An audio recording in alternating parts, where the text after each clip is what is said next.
All right, we are in it. Let me first apologize for the remarkably annoying little bleep sound that you're going to hear during this conversation, because I am in the office, in our Atlanta office at Edelman, and this is one of the things that we have to now get used to about being back in the office. It's sometimes our technology is not ready to move with us. So my apologies in advance. Welcome. One, two, thank you. I'm always so appreciative that people find the time to do this. And you are not going to be disappointed in this conversation, because I'm talking to a really dear friend that has taught me so much about sustainability, and one of our favorite clients who has taught the team a lot about teamwork and about working on things that are purposeful. So our conversation is going to be building sustainable business models with ESG. And with me, I have my friend CB, who is the chair of sustainability and ethics at the University of Pittsburgh, and my client, Elena, who is the director of Globant's Sustainable Business Studio. So thank you both for joining me. And I would be remiss if I didn't say also that I have the great pleasure of being a member of CB's working group, the Center for Sustainable Business. I'm a strategic counselor to that at the University of Pittsburgh. So thank you both in advance for everything that you are doing to really make sure we're having smart conversations about business, sustainability, purpose, profitability. Let me start by saying that I was in a meeting 2 weeks ago, and it was such an important meeting, and we were talking about ESG. And it was a little apparent to me, but then made even more clearer after the meeting that not everybody in the room actually understood the E, the S, and the G. And so I want to level set, because it feels awkward, like to get halfway into it and say, okay, I kind of don't even know what we're talking about, but I do know that it's important. So CB, if I can ask you to talk about the E, the S, the G, and why they are important. Thank you, Lisa. And thank you for having me here. And nice to be with you, Elena. So the E, the S, and the G. So the E stands for environment. So as we now, most of us know by now that there is global warming, carbon emissions, climate change, biodiversity loss, all of these kinds of things. So the environment is a big part of how we live, how we survive, how we exist. And the idea is, by now we know that we are kind of in some sense losing out to the environment in this battle, and therefore we have to steer our ship right, and that's why that's important. Mm-hmm. S stands for social. The S stands for social. So what's going on in your community? Is there unrest in your community, or where you're operating your mine? Is there slave labor in your supply chain? Human rights abuses? All these kinds of things are equally important for sustainability, because God made us in his or her image. So we are all the same. So we should not have human rights abuses or anything like that in the operations of companies. That's why the S is important. And the G stands for governance. So how do we run our operations? So who is on our board? Are there women on our board? These things are important, because research has shown that gender diversity on the board actually helps the firm operate better. Are we accused of bribery charges? Is there corruption? All of these kinds of the governance that also has kind of an impact on how well the firm is actually run. So any firm needs to take care of the environment, because it's operating in that environment.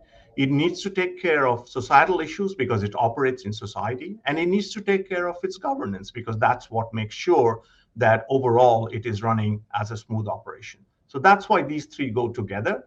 And it has now been established that it's not enough to look at financial reports alone, to look at profitability alone. You need to look at how firms are doing on these three criteria of E, S, and G to get a holistic view of how business operates. That's it.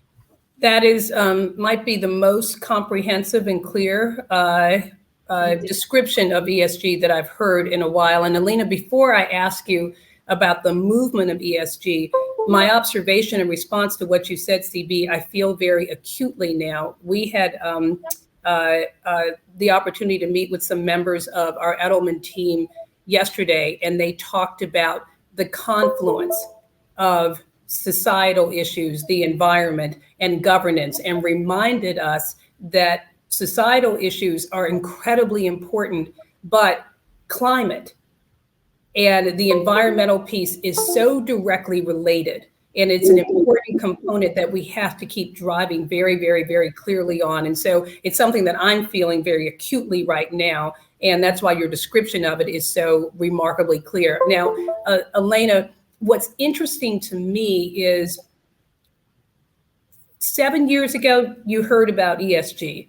5 years ago, people started talking more about ESG. Now, you can't have a conversation in business, global business, unless you talk about ESG. What happened? How did we get to this point? I think many of us are grateful for it, but how did it go from a sounds good, that's cool, to a must-have? Well, first of all, very nice being here. And I think that this conversation is so timely and so vibrant that I'm absolutely thrilled to participate to it and to try to add some points of view to it as well. In respect to what you're saying, Lisa, I think that great concepts deserve this type of development. And throughout their history, from when they were creating to the position that they have today, as you said, very central in every business and every organization. So this initial concept of ESG that dates back to Kofi Annan, 2004, 2005, and a Global Compact report, which I think had a great title, which is that of "Who Cares Wins," which I think it's a great slogan for today's business. If we care, we win. If we don't care, the chance of being stranded is really high. So back in 2005, it started out by pointing that ESG, i.e. environment, society, and governance, had a financial relevance. So it was basically convincing the financial world that these three issues were relevant for financial success. And I think that today it is, of course, the same. I mean, we all know that those three concepts are very central, very core in every decision that we take if we want to have a positive financial and business impact. But at the same time, it is the finance world which is impacted by them, because we know that today we have supply chains and value chains that, if we do not look carefully at the environmental risk that we're facing in certain regions of the world, will be dramatically impacted by the changes in extreme weather events. I mean, you can think about the energy industry, but many industries and many supply chains can be dramatically impacted by that. So it has evolved. And it has had a great fortune, I think, and it really deserves this position because of the way it was thought at the beginning. Somebody at the beginning, a group of people, a team, thought that ESG were financially relevant. And today, we're very glad that this has only been augmented in its relevance and importance. And I think that today, even if not everybody has it as a central of its culture and strategy in terms of firms and organizations, we're getting there. Yeah, I love everything that you said. I don't know that everyone is there, which is why I think this conversation is so incredibly important. And so I think a goal of this, because we always like to walk out of these with really relevant conversation and really tips for people, is what are the things that we can do to make sure that those people who are talking about it take it to the next level, and those people who are not talking about it know that they need to. So that makes me think about, so what does ESG look like in 2022? So we've gotten to this point, but what does it look like in 2022, and what does it look like in 2030? CB? Yeah, sure. Let me just add a fun fact to what Elena said. So even though Kofi Annan actually is credited with indeed coining, or his team, the ESG phrase itself, the idea that these kinds of metrics can matter in financial decisions actually goes back to 1890, when the Quaker Friends fiduciary actually had sin stocks that they would eliminate from any portfolio that they would look at. So the idea of kind of, environmental performance or social performance, the fact that they can kind of, play a role in financial markets goes back, 1 century. But to come to now, fast forward, so today there are like more than 60 exchanges worldwide that, stock exchanges that kind of have ESG impetus kind of built into it. And come to 2022, I'll leave the 2030 to Elena, but come 2022, I just want to point out maybe 3 things that I think we are going to see a lot more on. So one thing that we're going to see is a lot more emphasis on standardization, because right now ESG, again, to go back to your stage setting, I mean, is quite all over the map. I mean, so there are kind of 600 ratings and rankings and different firms offering different metrics and KPIs and so on and so forth. So the EU has moved quite strongly with something called the Sustainability Disclosures Regulation, and they are trying to standardize essentially how firms can be compared with one another, what should be in that kind of disclosure report. So we will see much more interest in standardization and comparison, because that's going to be driving firms' strategies and performance. The second thing we're going to see, I think, is a greater emphasis on the natural capital of the world. So nature, the World Economic Forum just published something that said that nature and nature-related things contribute somehow to half the world's GDP. $44 trillion of economic value is somehow moderately or highly dependent on nature. I mean, think about growing crops to everything else. And so we're going to see companies being taken to task more seriously in terms of kind of how do your activities impact nature, and what are you doing about it? Definitely, we're going to see this right away. And the third thing we are going to see is more emphasis as well on the S. So thanks to Black Lives Matter, George Floyd, everything else that you and I have spoken of, last year. So we are going to definitely see more action kind of on the diversity, equity, and inclusion front as far as companies are concerned in 2022, and definitely kind of going forward. So let me stop here, and Elena can add something. Okay. So you've given me the task of predicting the near future to 2030 scenario.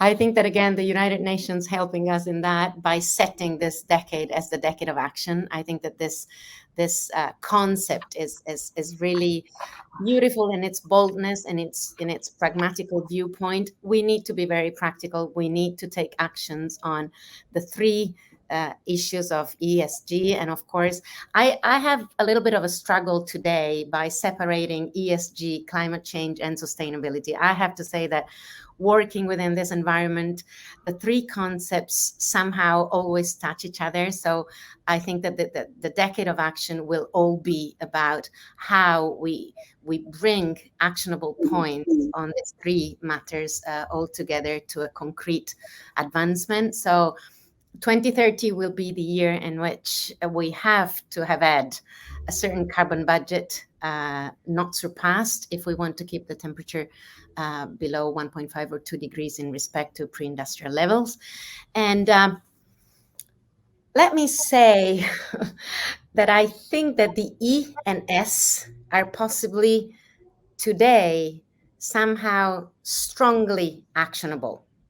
We know what we can do in society. We know what we know what we should be doing, and we know what we can do through technology and science-based objectives for the E. I still struggle sometimes in thinking that the G, especially, I don't know, CB, if you agree with me, but I do not only see it at the board level or at the uppermost management level.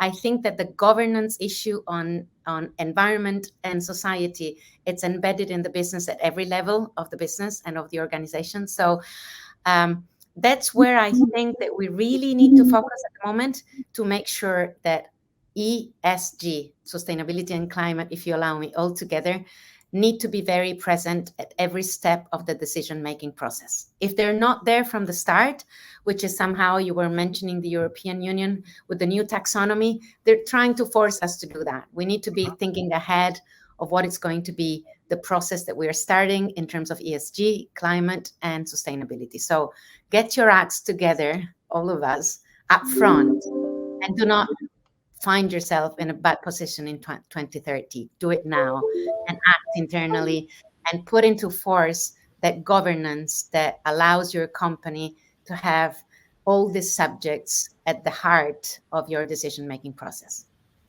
Because neither of you have hesitated to predict the future, I'll ask you then to talk about COP26 beginning at the end of this month.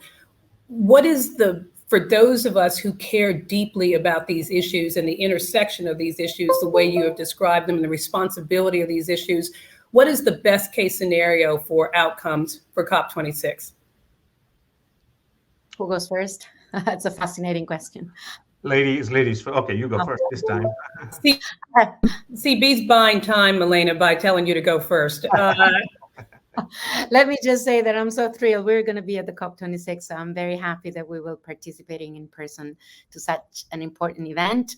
To be very honest, I thought that before this energy crisis, the COP26 was bound to be successful in respect to carbon pricing, carbon taxation, the whole of what I tend to call carbon thinking.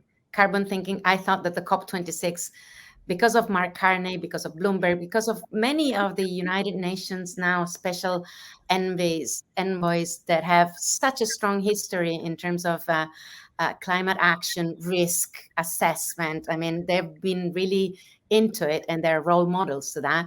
I thought that it was bound to be very successful. I still, of course, very much hope so.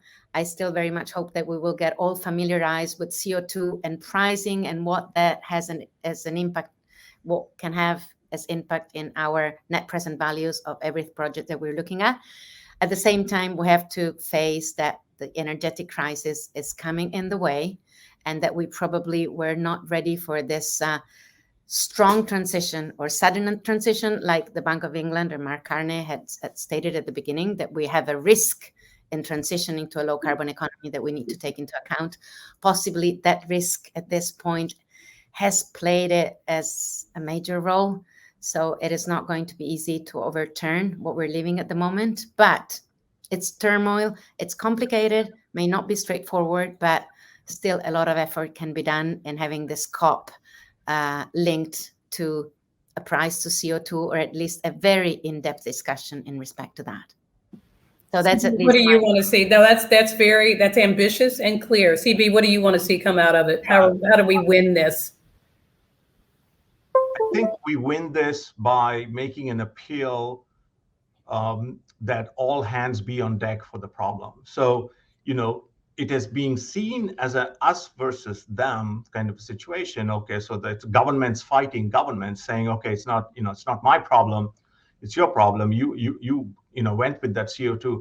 I think what we need is parties to be able to come together in some kind of a unified way, saying it's not about us or you or whatever, it's about humanity. It's about our species together. And for that, we not only need governmental support, we need support from every stakeholder possible. So companies will need to step up. And if companies come out of COP, with a fire kind of, with their feet tied to the fire saying, you've got to get this done, I would be very, very happy if there is urgency kind of behind them. And because ultimately the company also cannot do anything by itself. We're talking about the E, the S, and the G, but a company is made out of people. Ultimately, a company is made of people. So unless we can embed sustainability, ESG, whatever term you use, into companies, to large companies that have hundreds of thousands of people working for them across the globe, and everybody takes individual responsibility for sustainability. Ownership is the word I like to use. If we don't have that, then we will continue to, again, miss the boat, I think. So I think we really need an approach also that's inclusive, and that includes climate communication, because a lot of people don't understand what's going on. I mean, why should I bother? Is it too late? All of this I hear. So, Elena, looks like your concept, what both of you have talked about, is the human aspect of it. Like, this is not some ethereal, theoretical thing. This is something that we are all impacted by. And this concept of each of us understanding our role and taking our responsibility seriously and actively engaging is certainly will be one of my takeaways. CB, one of the many gifts that you have given me, besides really enlightening me and getting me closer to this really important issue, but you gave me a copy of your book, Small Actions, Big Difference, Leveraging Corporate Sustainability to Drive Business and Societal Value, which is almost exactly what Elena talked about. What was the inspiration behind that book? And do you feel that by writing it, what have you been able to do to advance the cause?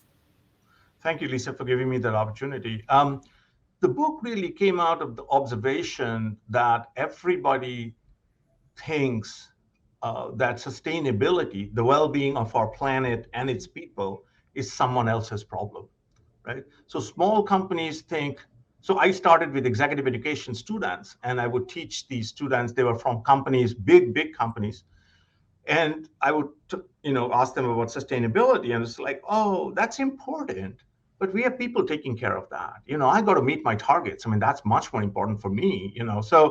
So the idea was that sustainability is kind of just relegated to this one department in an organization and does not have a seat at the strategy table.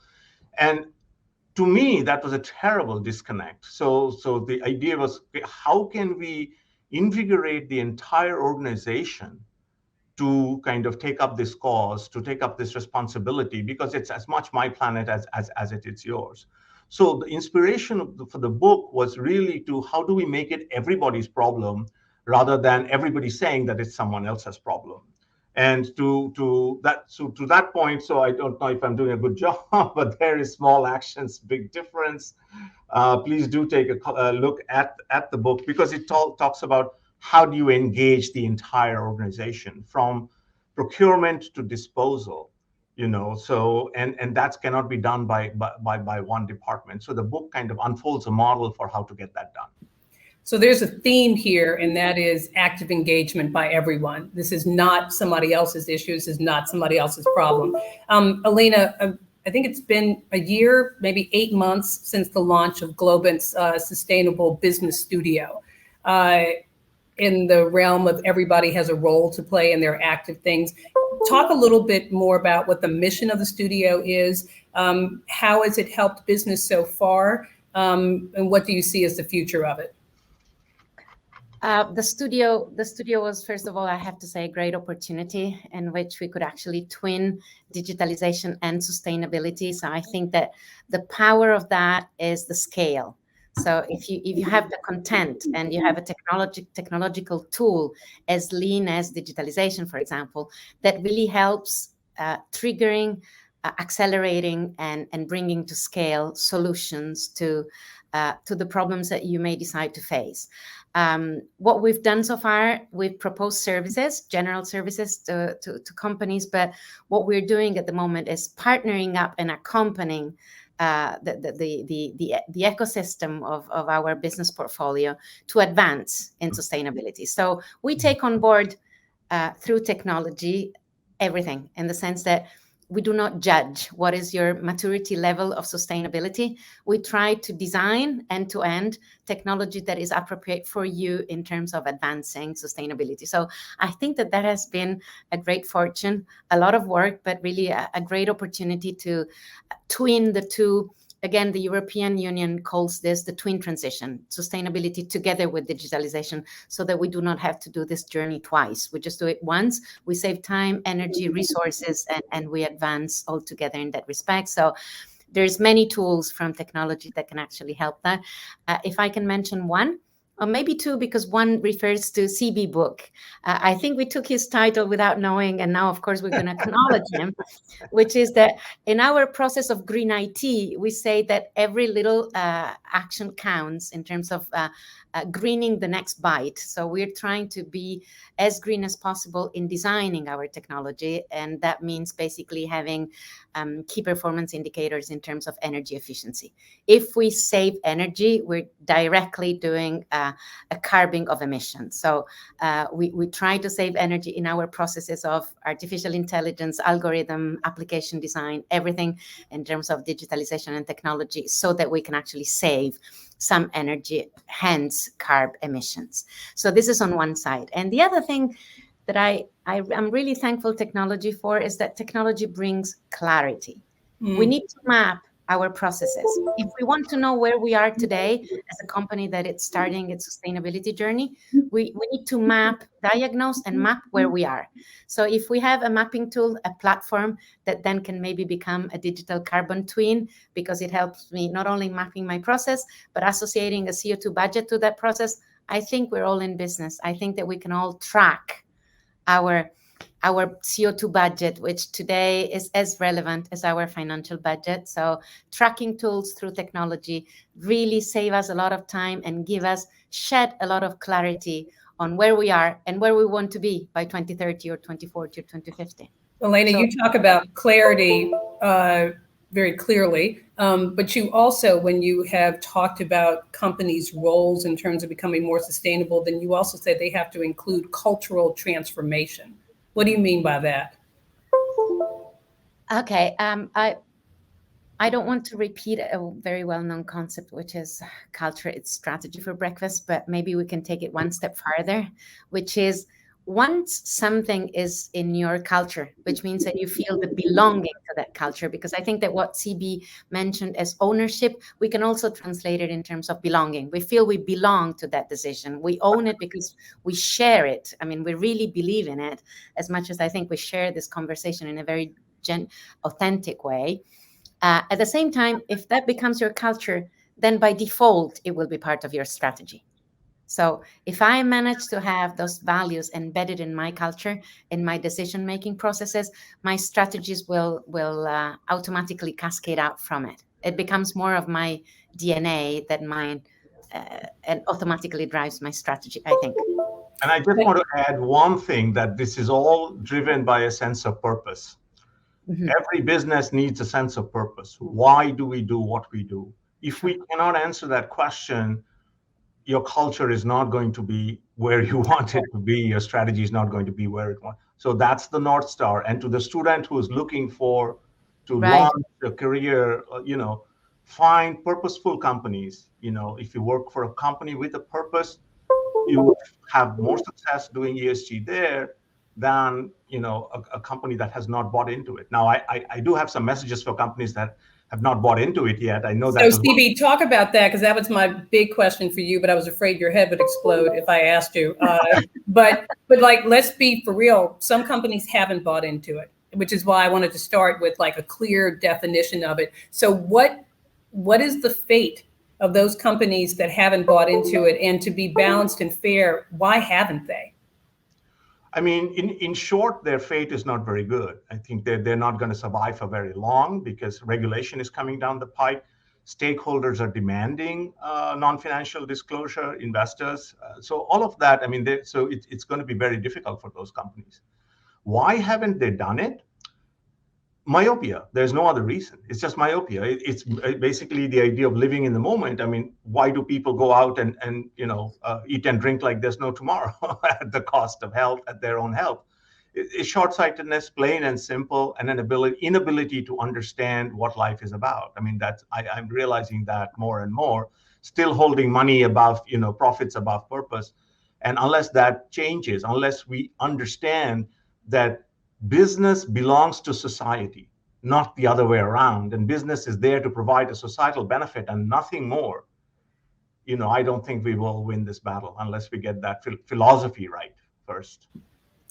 The last word on this, because both of you, one, thank you from the bottom of my heart as a business person, but just also as a citizen of the world, for the conversations that you're leading, the transformation that you are engineering, and the warnings that you are giving to people who don't get it. A recurring theme is what we as individuals can do. So if I can, Elena, ask you to start in our last minute, 2 things that everyone listening can do to keep this going. And then CB, I want to give you the last word. I think that apart from practical actions, that could be obviously walking more than driving, but I think that the important point here is that we talk about it, we communicate correctly on the science, the technology, the advancement of all this in a very transparent and very bold and convinced way. So keeping up on the conversation, and thanks a lot, Lisa, for what you're doing. CB? I will just say that we don't inherit the earth from our parents, we borrow it from our children. So let's think about what the future generations are going to do if we don't act now. And that should be impetus enough.